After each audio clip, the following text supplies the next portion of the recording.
So, hi everybody, and welcome to this review of something.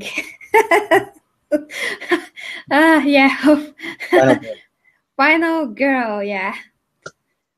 A movie that me and Sam saw. I saw it today, and Sam saw it kind of last night. For me, at least. Yes. So, just so you guys know, my brother is sitting off on the side. He's going to kind of join in on the review as well. So you're not going to see him, but... Yeah. Okay, so, and of course, y'all know Gary G. Come on, she's been on several hangouts. And, we like doing these, these kind of like topic, shows that we do. It's very, very fun. But anyways, getting to it, actually, I think this is our first joint review that we're doing.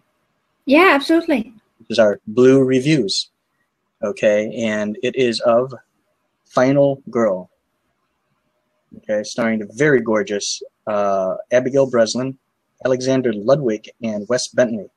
Now, of course, you'll know Abigail Breslin from such movies like Nim's Island, what's the other one? Little Miss Sunshine, Haunter, stuff like that. And The Call with Halle Berry, and of course Wes Bentley. He played Blackheart in Ghost Rider, the first one, and I can't remember what else I've seen him in. I think he was in Interstellar as well. So this is and Alexander Ludwig. Well, here he is. You know him, Gary, right? You said from Hunger Games 2, was it? Yeah, from Hunger Games, the second movie, and of course from Vikings. He also was in Grown Ups too with Adam Sandler.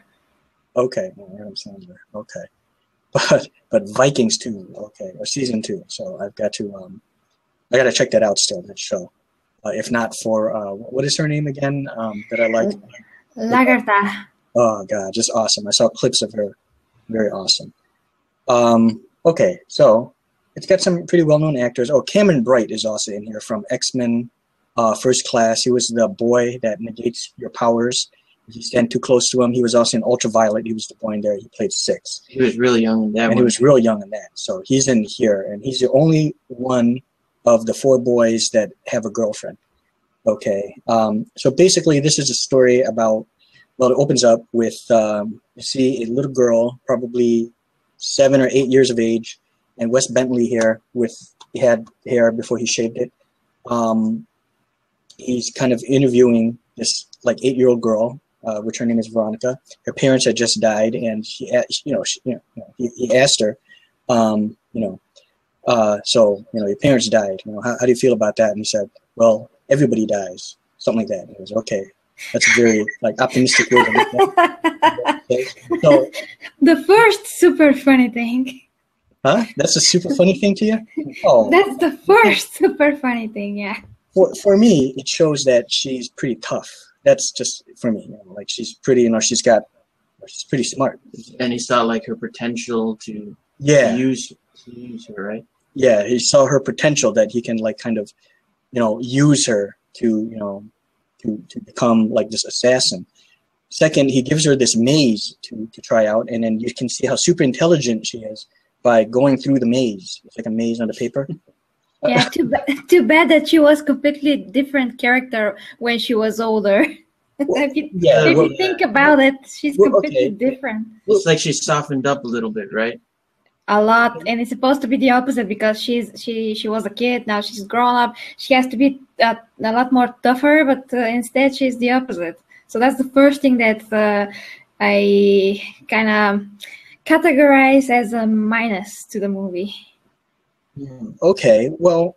Okay. Well. All right.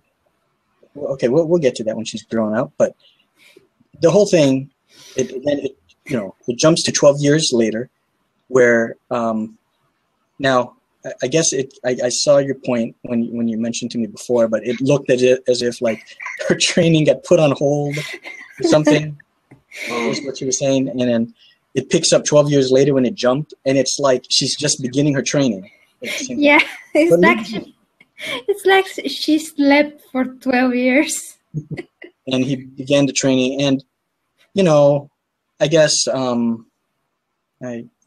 know what to say about that. I guess I guess he was training her in other things, and you can, you know, I guess, okay, yeah, that's maybe, you know, kind of weird. Like you would think that she would be, you know, know more, you know, how to fight and stuff, because it seemed like it just begun or something.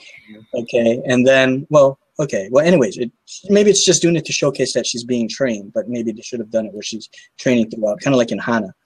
A fantastic film, by the way. And so she's training, and then it jumps to the 4 boys, and you see them like kind of killing this girl named Gwen. She's a waitress at this diner that they hang out in, and you know, they kill her. And what they like to do is bring like beautiful blondes out into the woods and play like a game with them, like truth or dare. And then they tell you, now, you know, the dare thing is you die, and we're going to hunt you down, and we're going to kill you. So unless you can escape, you have 360 degrees that you can go.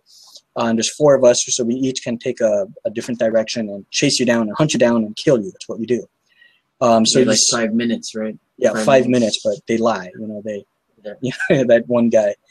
Okay, so that's basically what they do. Okay, so the whole while, you know, it jumps back and forth between the boys, and then back to Wes Bentley's character, which is you know, her trainer, and Abigail Breslin's character, Veronica, and they're training. And basically, he's training her up to take on these boys.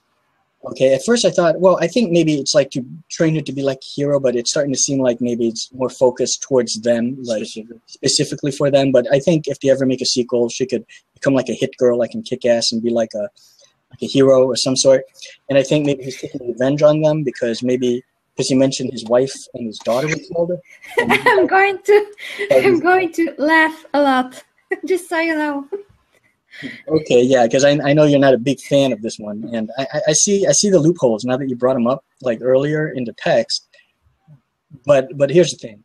Well, I'll get on with it. What happened? What eventually happens is, so she's trained up for it. So she gets all dressed up and sits there having a milkshake, and then this guy comes in, and what an obnoxious guy. He comes in there and grabs the milkshake and just drinks it all. And just says, hey, you know, you're beautiful and everything. Come meet me here like at 8 tomorrow and wear red lipstick and a red dress and come here. You know, we're going to have a good time. So she does it. Now, here's the thing. I won't get into any more spoilers than that, other than, you know, she meets out there. She meets them out there and everything, or meets them back there. And what's really cool, what I really dug about this is when it showcases the 4 friends, like the main guy here, picking up his friends, you kind of get to see what their life is like briefly for it's like a few minutes, really, like a couple minutes a piece. And even though it doesn't go in too much detail about a backstory, and it gives you just enough to know just how different each of the 4 boys are, how their life is living, you know, the way their personalities are. You got the one guy who has an axe, even though she's holding in this picture, but one of the guys holds this axe and he wields an axe, and he's like straight out of like the golden age of cinema, like from like the 30s and 40s, you know, the 1930s and 40s, the way he talks and just his laugh and everything, and hey, sweetheart, hey, you never catch me alive, coppers, that type of a personality.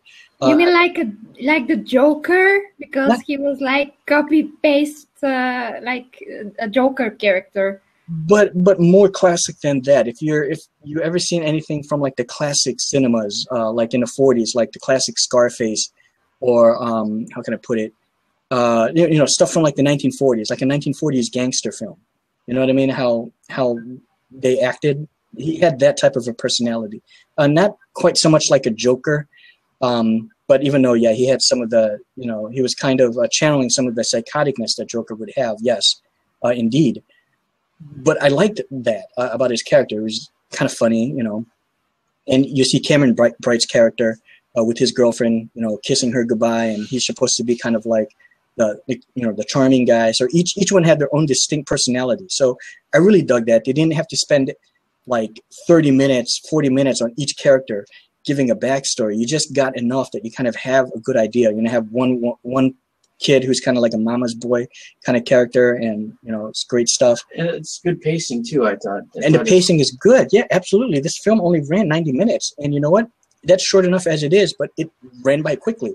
There isn't one scene in this film that didn't really have to be there. It just moved at a brisk pace. Everything was essential. There was no filler in this. It just stuck to all the essentials, and it's a simple story, you know, about just revenge and the chase and, you know, the training, and then, you know, finally, you know, the chase and the battle between, you know, Abigail Breslin's character and the four boys.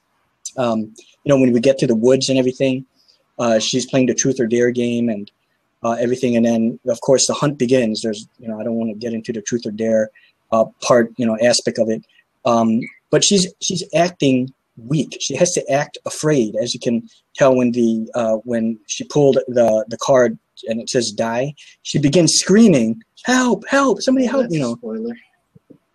Well, it's not. Well, Sammy, you know what? We have to get into spoilers in order to tap into the super ridiculous stuff and why I think this movie is ridiculous. Because otherwise, that's why we make this review together. So if we just, you know, tell the whole movie, there's really no point to this. Okay, yeah. Now let's hear your take on it, because yeah, I'm very interested in hearing, you know, what you didn't like about the film and what you found ridiculous. Even though I know I have an idea and I do see your points and I do get it, but I guess it's for those reasons why I kind of enjoy it, because you can sort of check your brain at the door. You don't have to think too much and just kind of watch it for what the film is. Just kind of like a fun but dumb, slightly cheesy revenge flick. It almost had Quentin Tarantino like dialogue, not nearly to that level, but it kind of reminded me at some parts where the dialogue was, it had that Quentin Tarantino like type of feel to it, to, you know, where some of the dialogue going on between the characters are not quite as witty as it, but it's almost like it had a little bit of that flair to it, which I absolutely loved. And in the action, it just kind of reminded me of, like, with Wes Bentley's character being the trainer and Abigail Breslin's character Veronica, like Hit Girl and Big Daddy, almost had that type of relationship. Oh no. Okay, well, yeah, go on. I'm very interested in hearing what you got to say. Okay, so first we're going to get into spoilers now. So for anyone who doesn't like spoilers, yeah, they could just stop watching, because it's unavoidable to get into spoilers. So first, when I saw your video, Sammy, when you were in that shop and you picked that movie up, I was very interested, because I always love that idea, you know, one girl against some guys. I mean, it could be badass. It could be very interesting as a story. So I was so interested that I downloaded the film and I watched it during my work day. Wow. While I was working, because I have no other options otherwise to watch it. So I did that today. And yeah, so first of all, what I like. So I think that this as an idea has a ton of potential, actually. Because, yeah, it's a super interesting idea. But I think that they could have made the story at least more logical. Because even though I can leave my brain out the door sometimes, the movie just, I just get out of the movie because of all of this. I mean, it contradicts itself sometimes when her trainer said that his daughter and his wife were killed by those guys, correct? Yeah, well, did he say it was killed by those guys, or? But they were killed. They were killed. I don't think he gave specifics if it was actually them, but he did say they were killed. We're not 100% sure if he said by them specifically. Yeah, I think that he implied or even said that it was by them. That's why he was so determined to kill those guys, or at least that's how I got it. I have to check, but anyway, if that is the case, the movie is starting to get really ridiculous now at this point, because they only hunt like blonde girls that are close to their age. There's no logical reason for them to kill his wife that is probably like at least 30 something, or his kid, for instance, if that is true, of course. Okay, even if we leave that, why didn't this guy? I think that he knew who those boys were, or at least I think that he knew all of them before. So that's why he integrated the girl there in that town and all that. So why didn't he kill them by himself? He could have taken them. Oh, yeah. You know why? I think he was trying to train. It's like his purpose was to like train a vigilante, right? Right. There you go. There it is. I think this is why I say it's kind of similar to Kick-Ass, because I have a feeling that he's using her for this situation, but it's like a double purpose, not only to exact revenge, but to do it methodically. To go in and just blast them and put a bullet in their head is too easy for them. They don't deserve it. That's if in fact he's doing it because his wife and kids, or daughter, I should say, is truly killed by these guys, which I really doubt that, because like you said, the age difference and everything, how could this be? 12 years ago, they weren't doing this. But then again, who knows? Maybe they were doing it like for so many times. Well, there would have been more than 20 kills in the 12 years, because they said they had like 20, 21 kills. And when they're so young, there's no way they could get blondes in there. So I think it might be something that they've been doing for maybe a year or two. I think something similar happened to his wife and daughter, and he's training them up. It's kind of unreal. I mean, 20 people that they killed in the same town, or don't you? Right. Well. Here's the thing: they don't suspect, and I don't think they found the bodies either. I mean, that's why he explained it, that they change it up. Sometimes it's a bullet, sometimes it's an axe, sometimes they choke them. So the MO is going to be slightly different, all the time. I know there might be some repeats, but I think all in all, they don't really find the body. If you listen to it carefully, they said they went missing.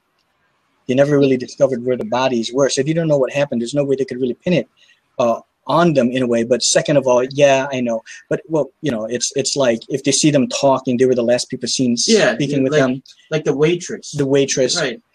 If you look at the film, it almost has like a comic book look to it. And I watched the behind the scenes feature, even though it's only like 12 minutes long, but still you learn a lot. The lighting had almost like, the light was like the star of the show. Like in the forest, you notice there's always like a light in the background. That's the director's choice. I think Tyler Shields is his name. Yep, Tyler Shields, who directed this film. And I believe it is his first film. And I think he normally just like makes stories or is a screenwriter, but he decided to make a movie, and he used some of his techniques that he's always wanted to use, and he used it in this film, and I think it worked. It almost has like a Sin City type of look, and if you want to go with logic, take a look at things like Kill Bill. It's not meant to be something that you take too seriously and to use like the same kind of logics as you would for a normal film. It's not that kind of film. It is like a kind of like a cheesy psychological comic book. Yeah. Comic book, there we go, thriller. Where you're not, just take a look at Kill Bill. You could find like all sorts of like illogic going on in that film as well. Same thing with Sin City. It has like a comic book feel, it's black and white with some sprinkles of color here and there, like with the reds, how they pop. But here the light is the focus. It almost has like a stage look to it, but not the stage acting quality. There are no CG. There is no, computer-generated effects or anything. Everything that you see, the part where they're tripping, there's a part where they're tripping. I won't explain it, even though Wes Bentley does explain it. If you remember, Gary, there's a scene where she was training when he strapped her down on the thing and trained her with something, and she was like tripping, as the guy put her tripping balls. So she was trained for that. That's why there's a part when they were all sipping, thing, if you know what I'm talking about. I'll try not to spoil it too much, but there's bound to be some. So let's just say she's sort of immune to it now. So while the other guys are tripping, you can see there's multiple like killers. There's like like a dog or something. Two dogs, two guys in the dog suit or gopher suit or something. Two guys with panda masks. Panda masks and a panda suit. All that was real people, no special effects at all. So I mean, at the same time, it felt like a special effect done practically, literally practically, kind of like the old days. There was literally no CG involved. I mean, all the effects was just done through the lighting, the acting, and the expressions. And I dug that. Now, here's the thing. She's not meant to be like a super tough kind of girl. Like, I think you mentioned like Ronda Rousey or something. Ronda Rousey? Yeah, Ronda, like a UFC fighter. her ability, she knows she's small, and there's a part where she flashes back because it happens periodically where she's flashing back to her training, remembering her training during the situation where Wes Bentley said, it's not about how big you are, strong you are, how you look, but it's, it's all in the mind, how you can manipulate the mind, hence why, when they were tripping, what she did to cause them to trip, she used every advantage that she can get. If you remember that scene when she was strapped down, so she's immune to that. So she's cool. She's okay. She's used to it. Kind of like facing her fears the same way that Luke Skywalker faced his fears when he went into the cave when Yoda said, when Luke said, well, what's in there? He goes, only what you bring with you. Only what you take with you. And he went in there and he fought himself, which was Vader, if you remember that scene. So she kind of like inoculated herself from that. So she's cool with it. But those boys were not. And so she was using that to her advantage. That's why she was able to prevail. She may not be that big, but it was just all like using her advantage and methodically taking them out versus just physically taking them out. We're kind of missing the point here. Okay. I mean, I get everything that you said, of course, but we have to tap into some particulars here also. So First, the relationship between her and her trainer, it was super creepy, as I told you, because he basically raised her, and he actually raised her. Raised her. Oh, I'm sorry. Raised her, yeah. And he actually has some physical attraction to her, and he is supposed to be like at least 42. If he was 30, before he should be like 42, and she is supposed to be like 22, per se. So that's the creepy part. And the fact that she is also attracted to him. I mean, I just don't find anything logical in that. I mean, I didn't. It's ridiculous. It didn't seem like Wes Bentley was attracted to her. He turned her down, remember? Because he felt like there was a father-daughter relationship. Oh, yeah, but he really thought about it. I mean, he wasn't like, oh, no, like, how can you say that? I mean, you are like my daughter. No, he really was like,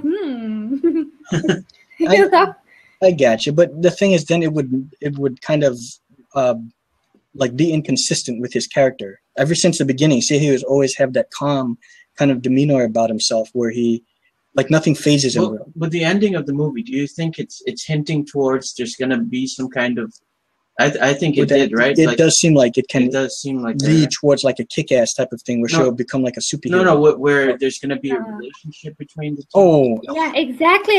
I also noticed that. It was like a hint that between them, maybe it's going to be, maybe something is going to happen there. Because of the whipped cream?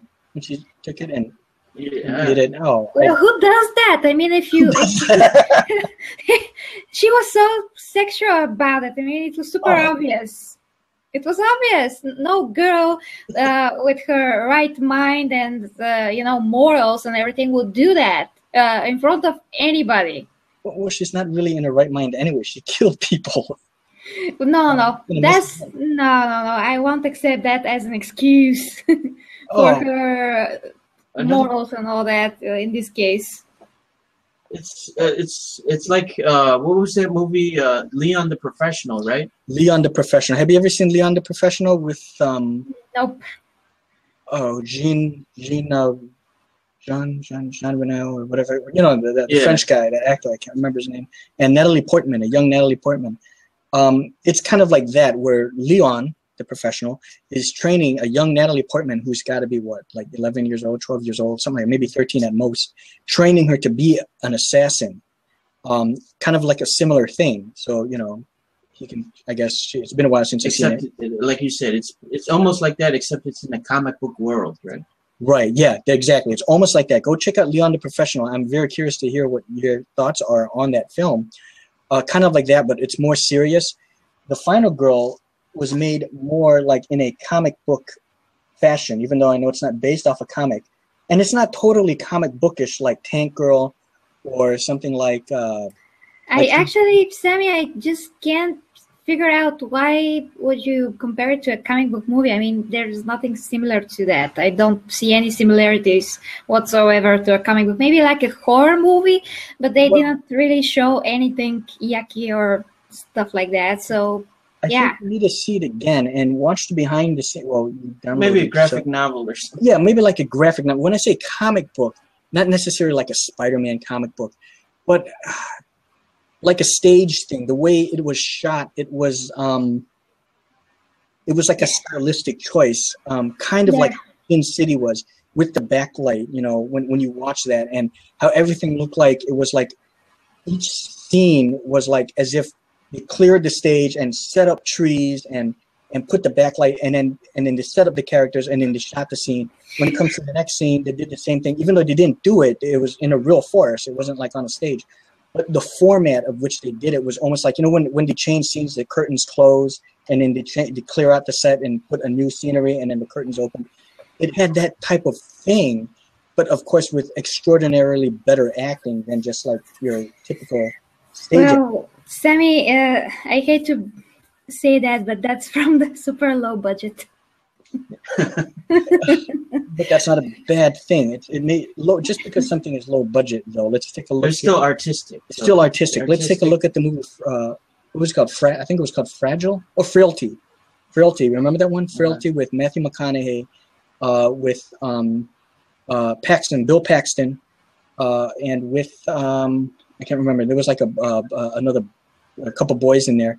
That was totally low budget film.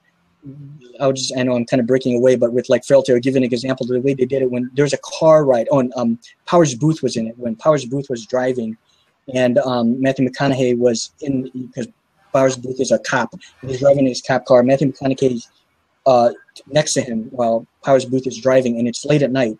You can see headlights behind them. You would think they were really in a car and filming it on the road, but the way they did it was in a studio with two flashlights at the back seat. Well, not the back seat, way at the back, behind, you know, the fake car, holding the flashlights like they're headlights. And that's how they did it. But it looked so realistic, and it was like effectively done. They were never on the road. So it's something like that. So just because something is low budget, and it was a fantastic movie, Frailty. So just because something is low budget, sometimes that can work for the actual film because you're not concentrating on like special effects and everything. You're concentrating on the performances. The plot, and yes, as cheesy as it may be, you know, you're not distracted by so many things. You're just looking at like a simple story about a tale of revenge. Yeah, Sammy, I totally get that. I mean, you're not explaining this to someone that never saw a movie. Okay. But I totally know that. But I also noticed that, but in a different way. You know, like where they were in the forest, and this was a clear spotlight directly on the particular person. Exactly. And it wasn't realistic for me because you can't see such lighting in a forest because it was circulate spotlight directly, you know. And I was once again taken out of the movie because I was like, where is this light coming from? I mean, it's supposed to be pitch black, and it's not. I mean, I appreciate, you know, how the scene looked and everything, but it really wasn't realistic. When it was because they were drugged and had some hallucinations, it's totally okay. You can see everything when you're hallucinating and all that. But when is the real scene, what was really happening, I can't see no logical reason for that light to be exactly like it was. You know? Right. Let me put it to you this way. Now, I'm glad you brought that up. This is what I'm talking about, how they had almost like that stage feel with the curtains closing and opening, that type of thing, but yet not with the low budget acting. That's perfect. There's a great example. That's what we saw as an audience. But if you were in a first person perspective and you were the characters, that's not what the characters are seeing, but it's a stylistic choice on the director's part of how they want to showcase it. Very similar to when you hear the soundtrack to the film, you know, like the music that comes on, you know, I'm not talking about the music that plays on the radio, but the music part of the actual soundtrack of the movie. They're not hearing it, but the audience is hearing it. I think we hear it. Do you get what I'm saying? So we as an audience see the spotlight thing, but even though it's not typically looking like that. But it is style too, because it's a style. Because if you think of like TV shows, right? Think if that scene was filmed just with like as a TV show without the stylistic stuff, right? It would just show like a B movie. You know what I'm saying? Yes. It would just be like a dark. It would just be like a night scene or something, and it would just look like a TV show. You know what I'm saying? Yeah, there we go. Yeah, you're talking about without the light, without the effects like that. Or if you compare it to a B movie or like a low budget TV show, it would just look like any scene. It would, yeah, exactly. That lighting was like his style, right? Yeah, he added that lighting thing to kind of separate it from like your typical, like a sitcom or something like that, or like your really ultra low budget film. It would just look like one of those. Although I have to be honest with you, I thought the acting was quite a bit more elevated than your typical low budget B movie flick. I mean, you got actors like, Wes Bentley, Abigail Breslin, Cameron Bright. I mean, these are, some really fine actors, you know what I mean? And especially with Abigail Breslin and Wes Bentley. Like I said, I think it was in Interstellar. So, I mean, these aren't like B-list actors, Well,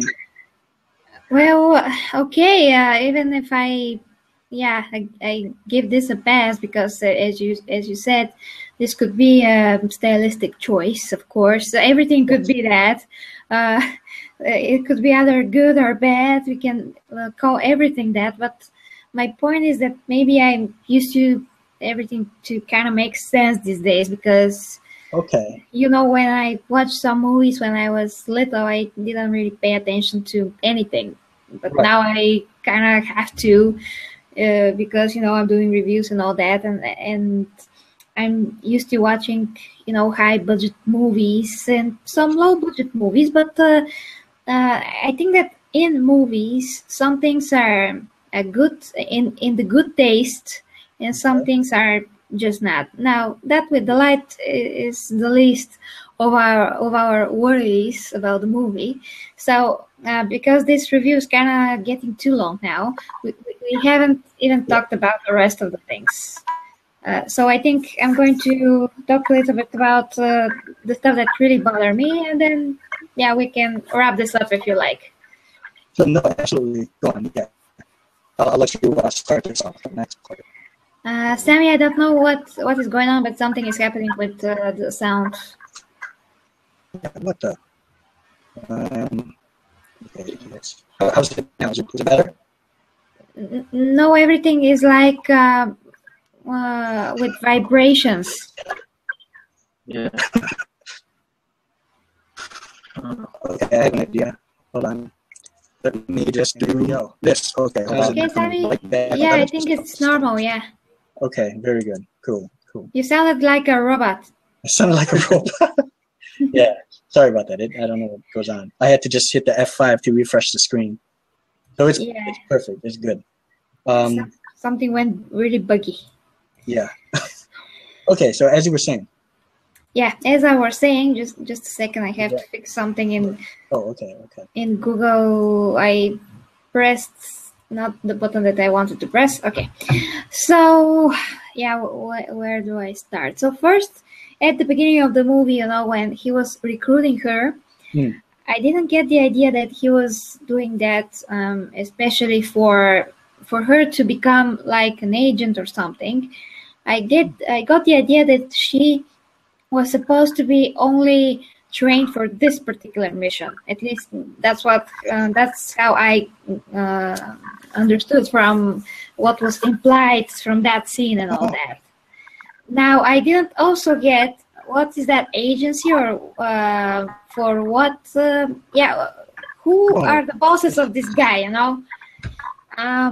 That's the second thing. Then, that thing that I mentioned that she wasn't trained at all after 12 years. She was like, I have no idea how to track a person. Me come right back when the F5 button. It's tricky again. Can you hear me okay? No, you're sounding like a robot again. It's very bad. Another 5 more seconds. Okay, I'm going to wait if you want to restart.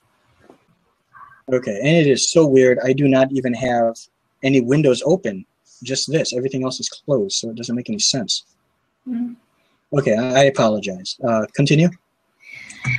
Yeah, okay, so then, oh yeah, the fact that she was in like a nightgown dress when he was training her, what that was about? I mean, yeah, also when you are training like almost every day for 12 years, you should have at least, yeah, as you said, he mentioned that it doesn't matter how you look, but she should had developed some muscles by that time. It's just unavoidable. If you're training, you're going to develop muscles, and she was so soft. You can see that in every scene basically. Her hands were like super soft. She has to be like this. When you hit, it has to be very hard, you know, like this. Yeah.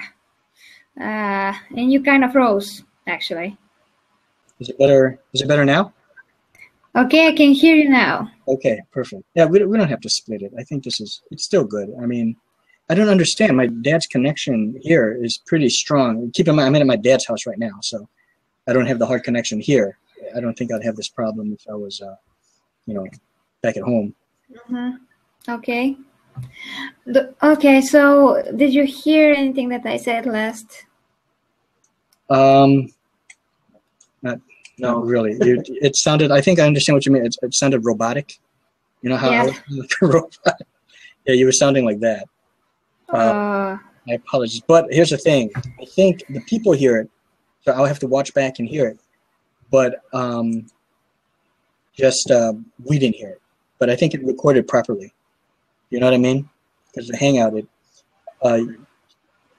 maybe you can kind of reiterate like what you were kind of saying. Well, I don't know, because I watched one of your Hangouts like with the other guys, and this started to happen, and then I think you fixed it somehow, but I can't remember how exactly. Maybe take this out here. Take the phone thing out? Yeah. Okay. All right. So we took the phone, the plug for the phone. So hopefully that'll fix it. I just plugged this thing here on my phone.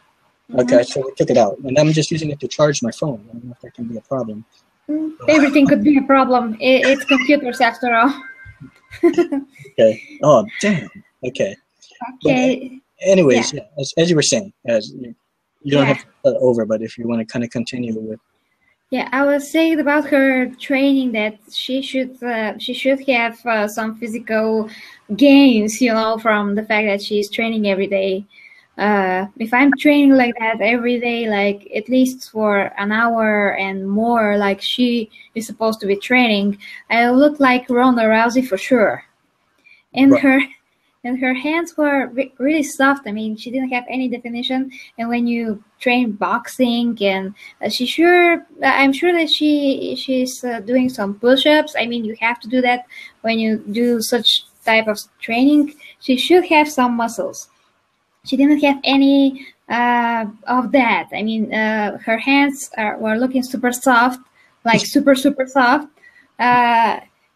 When she has to be very hard when you touch the muscle, the hand has to be very hard. When you have to have some muscles like this. You can see how hard it is. Yeah. You can see that it's very hard. I see how your arms are, because I've seen, I can tell you work out. And I've seen it, you know, when you showcased your muscles. That was awesome. Well, not at those close, but yeah, if I do something like this, you should be able to tell. Not here right now, but you should be able to tell usually if you see me. But anyway, so yeah, I mean, of course, like when I watched Prince of Persia, you know, that movie with Jake Gyllenhaal. Yeah. And he was jumping on buildings and doing some parkour stuff, and he did that since he was a kid, and he developed some muscles that are accordingly developed for what he was doing all his life, basically.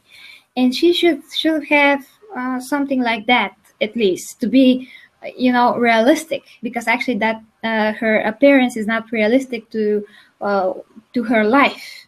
To that point, I think that's the first thing. The second thing is why she is in a dress when she trains.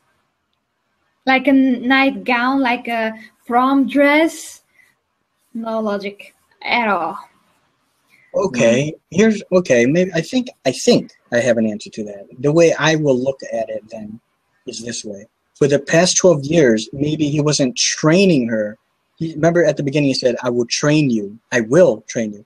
But not necessarily I would train you from birth. He saw the potential of her when she was, let's say, 8 years old, and just raised her like normal without really training her too much, just kind of raised her. Then 12 years later, thus began her training for the physical boxing and stuff. You can look at it that way. So he just should have been in workout clothes, basically. Yeah, but I do hear what you're saying. She should have been in workout clothes.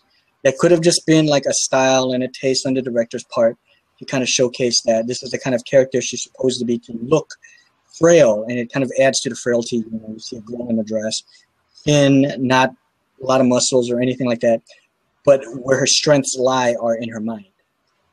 That could be another way you can kind of look at it. Well, Sammy, with that logic, we can give an excuse for everything in every movie. So we can't always say that it's artistic or director's something, because it's not always, we can't always use that for an excuse. I mean, sometimes it really doesn't make any sense. Maybe she was, actually, I came up with an excuse just now. Maybe she was trading that dress because she is going to be in a dress later when she meets with the boys and actually does the mission. So maybe that's the excuse. She has to get used to feel uncomfortable in a dress.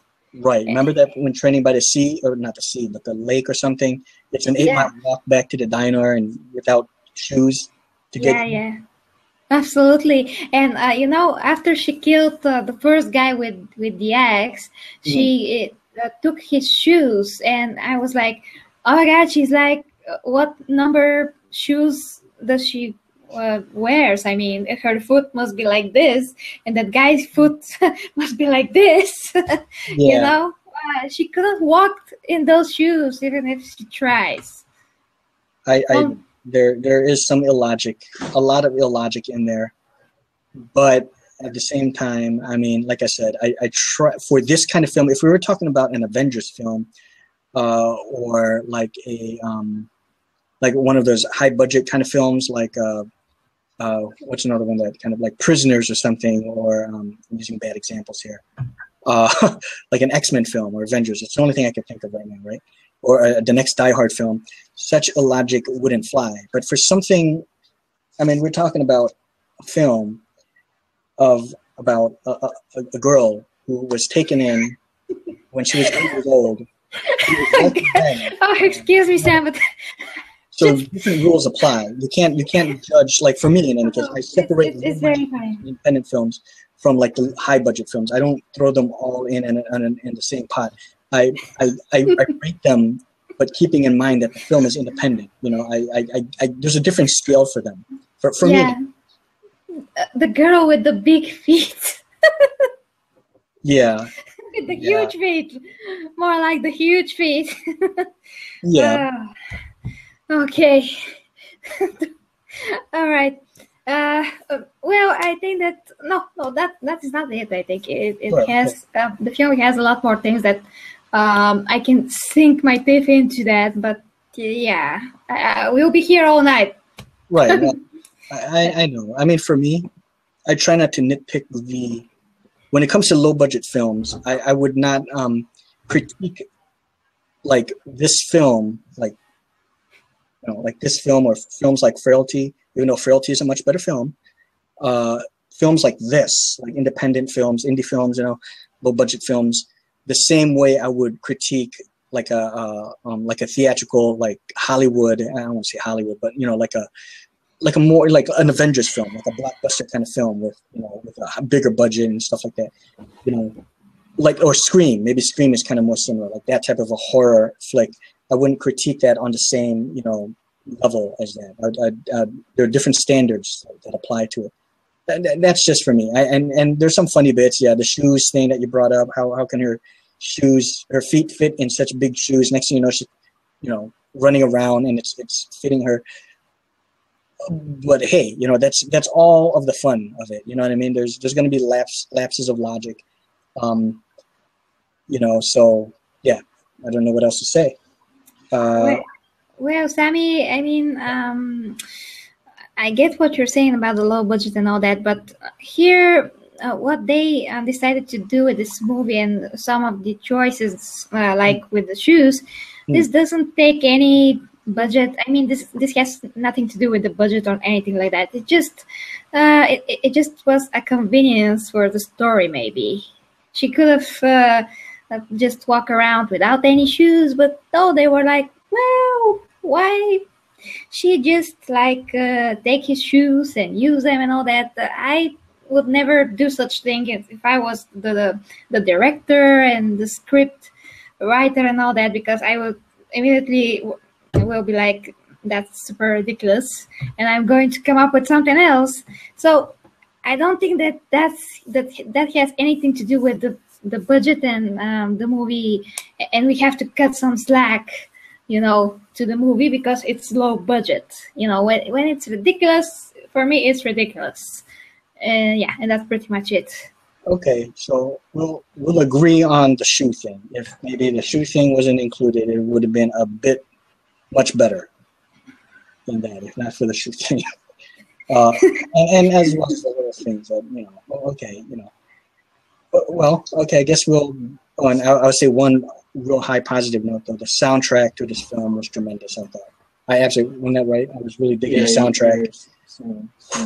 Great soundtrack. And it did, for me personally, I did like the artistic, you know, design and the direction and the stylistic choice that you know, Tyler Shields went with this film, and the lighting, as, you know, even though it you know, it was kind of, made it look kind of cheesy, I guess we could say. I personally liked it. Sure, there were lapses in logic, and there might be a lot of them. The shoe thing, the whole training thing, and how, you know, she had the lack of muscles and everything. But they tried explaining what they could about, like, you know, like using your mind over, you know, brains over brawn type of thing, and taking every advantage that you can get. I liked the 4, you know, men killers in here. How, you know, how they each had almost like a distinct personality. I thought the film was well acted. And Wes Bentley's character, even though you didn't see him a lot, you know, he's supposed to have almost like that mysterious kind of thing about him, and the soundtrack were tremendous. So despite the shortcomings and the flaws, I still did enjoy the film, and I thought the PQ and AQ on here were outstanding, especially, you know, for something that didn't have any, you got to keep that in mind. There's no special effects in this film, just the trick of the camera. There was no CG or anything like that. Amazing. It's not gory or anything. There might be like a few scenes with blood, but you don't see limbs being chopped off. Just perfect. And I really dug it. And I guess we'll give our final scores. What are your closing thoughts? Well, actually, I wanted to say something positive for a change. Oh, okay. So I wanted to really like congratulate that actor from Vikings, the main bad guy, because he was really, really good. He was the best part of the movie. He was holding this movie up. I mean, he's very captivating when he's acting.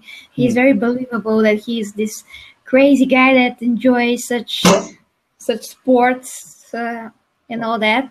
And the way that she killed him at the end was super awesome and very satisfying. So I'm super happy for that. Yeah, this was the best part of the movie, that I did agree with everything. Like, totally agree there. Yeah, that I think is Alexander Ludwig. He was fantastic in here, which was the main blonde haired, the mastermind behind all that. I like at the end, why don't we get married? He says no. Okay, I have another question for you. Who are you? How'd you do all this? And why were my friends out there tripping balls? that was great. And then they got into that fist fight. And we won't get into anything more to, you know, like with how she killed him, but just fantastic, you know, the great stuff. Yeah, he was very fantastic. You can say. In every way, he was very, very good. And not a lot of actors in this film, too. You can count them on both hands. Less than. So, the final score first, or do you want me to give mine first? Give yours first. I'm sure that is going to be higher. You're gonna laugh. I know. Okay, so we're all gonna give our scores. Well, first, what would you give it? Oh, I would probably give it. Well, I liked it, so I would give it probably 4 stars. Yeah. But it's not for everyone. Just like Gary didn't like a lot of the the stuff, her points, what she said. But I would recommend it to people who like Hannah. Yeah, Hannah. People who like. Which was still a superior film. Yeah, maybe who like this type of strong heroine. No. What's going on here? We got people? No, this is a package. Oh, a package, eh? Yeah. Okay, so how many stars would you give it? Oh, 4, you said, right? Yeah. So my brother gives it 4 out of 5. And I guess I'll go next. Okay.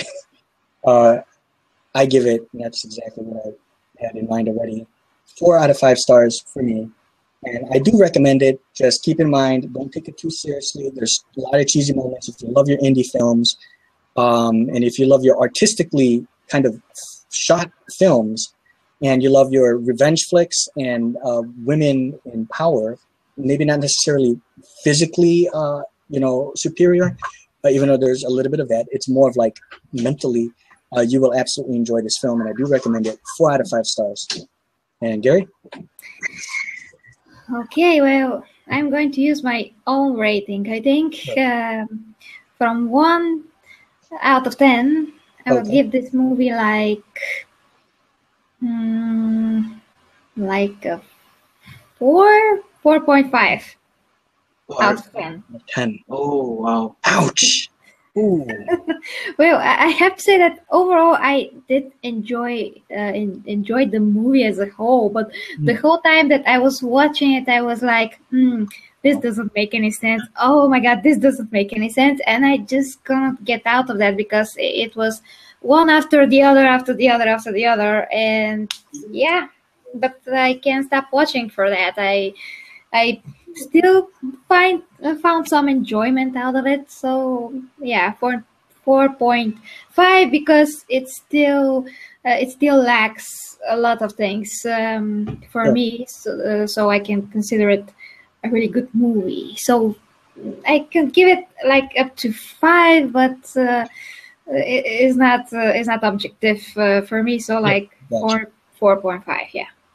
This is why I'm glad we did this review, because there was such a big difference in a way. I mean, there's, maybe a couple things we did agree on that we do like, but then there were like extremes of the things that you didn't like that I liked. And that's why I loved it, because not everything are we going to agree on.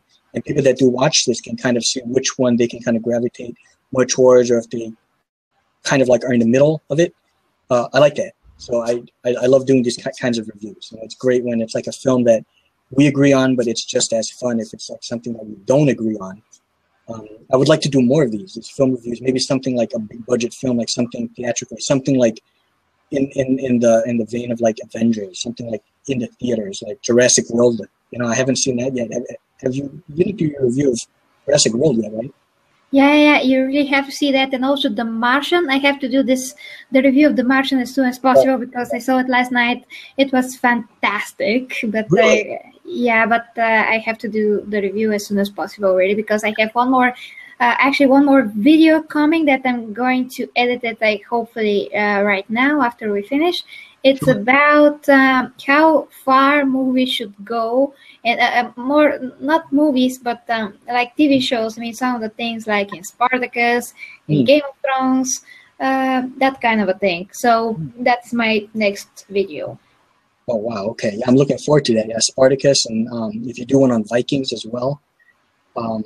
It's not about the particular show, but the way that things are shot and what should be shown and what is not necessary to be shown. I mean, the style and the gory stuff and the sex stuff and all that. So I'm just discussing this as a whole. So I'm sure that a lot of people are going to hate me for this. Oh no, I try to listen to everyone's reviews, and I don't think like certain reviews are right or wrong. Even though, you know, it's kind of like a phrase when saying, "Oh, this person is completely wrong," but they don't mean wrong, especially particularly coming from like the what is it, like the professional critics, the ones that get paid, like Roger Ebert and stuff like that, and Leonard Maltin. But you know, reviews are always just all opinions. You know what I mean? It's just because, you know, there might be a lot of people that feel the same way about a film or a certain thing about a film, and then, you know, another person like me or whoever might feel like another way. So there's no one really wrong. They're just all opinions. Yeah, that is absolutely true, Sammy. But unfortunately, like only 10 people in America probably think like you. So the rest are going to really hate me if they don't agree with me, I suppose. As I told you about my Dear Fat People video response, I got a lot of hate in the thumbs down section, not in the comments. Right. I would prefer if we have some kind of an intelligent discussion why they don't agree with me, but no, they just, Sit down. And just all those people that are going to hate on Gary just for stating her opinions are freaking flipping idiots. So just to get that out there, they're just opinions. Don't take it, you know, don't take it too seriously or anything like that. Okay. Yeah. Okay, Sammy. So that's it, pretty much. We're gonna end it off. And so again, The Final Girl. Yeah. So there's our review. I hope you guys enjoyed it. And I'm so glad, again, to be joined with Gary G for this review. And it's very awesome to have my brother here giving his, you know, thoughts on the film and his review. Yeah, so thank you guys for watching, and farewell. And Gary? Well, I have to say that Vince should really see this movie, first of all, because I really want to know what he thinks about it. You won't like it, but yeah. I'm sure that he is going to say something very, very interesting about this movie. But anyway, so yeah, guys, thank you very much for watching. Until next time with one of our, actually, yeah, maybe we can do this some other time, like Sam said. So thank you very much for watching our first ever joint review with Sammy here and I. Sonny, you say something? No. Oh, okay. So he's just going to say goodbye, and I'm going to hit the stop broadcast so we can still say goodbye, like, you know, properly before you go, because I'm only going to edit. So I'm signing off. Best games for the best prices on g2a.com and cdkeys.com. If you'd like to subscribe, you can click the button to the right, and you can also check out my gaming channel, Gary G Gaming.